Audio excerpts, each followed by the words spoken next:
Fenomena NDE.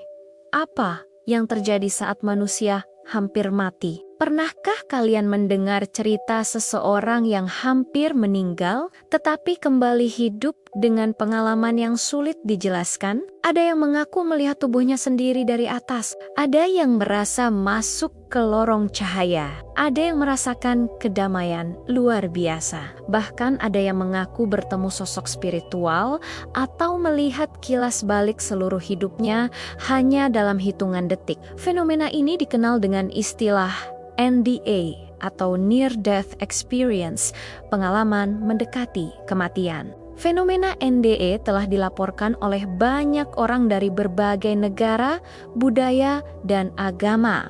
Polanya seringkali serupa. Lalu sebenarnya apa yang terjadi saat seseorang mengalami NDE? Apakah ini hanya reaksi otak? Ataukah ada sisi kesadaran manusia yang belum sepenuhnya dipahami? Dalam sudut pandang psikospiritual, NDE dipandang sebagai pengalaman kesadaran yang sangat dalam ketika seseorang berada di ambang kematian. Menurut pendekatan ini, manusia bukan hanya tubuh fisik, manusia juga memiliki pikiran, emosi, energi batin, dan kesadaran jiwa. Saat tubuh berada dalam kondisi kritis, keterikatan kesadaran terhadap tubuh fisik dipercaya mulai melemah.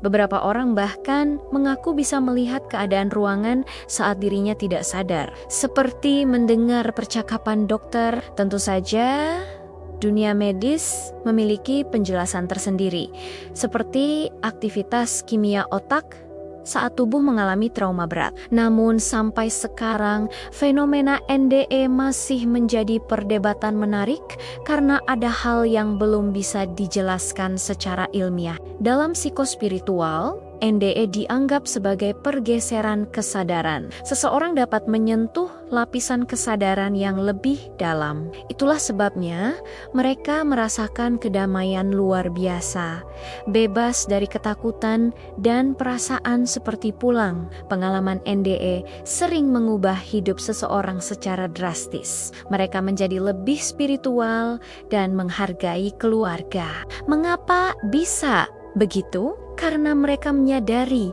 bahwa hidup bukan hanya soal materi atau status duniawi. Beberapa pelaku NDE menceritakan live review di mana mereka melihat kembali perbuatan mereka dan merasakan dampaknya. Mungkin selama ini manusia terlalu fokus pada tubuh fisik, sementara sisi kesadaran batin belum benar-benar dikenali. Banyak orang menjadi lebih damai, lebih peduli sesama, dan lebih menghargai waktu yang dimiliki. Bahwa hidup bukan hanya tentang bertahan hidup, tetapi juga tentang bagaimana kita menjalani hidup dengan kesadaran. Jangan lupa subscribe dan tuliskan pendapat kalian di kolom komentar. Sampai jumpa di pembahasan berikutnya.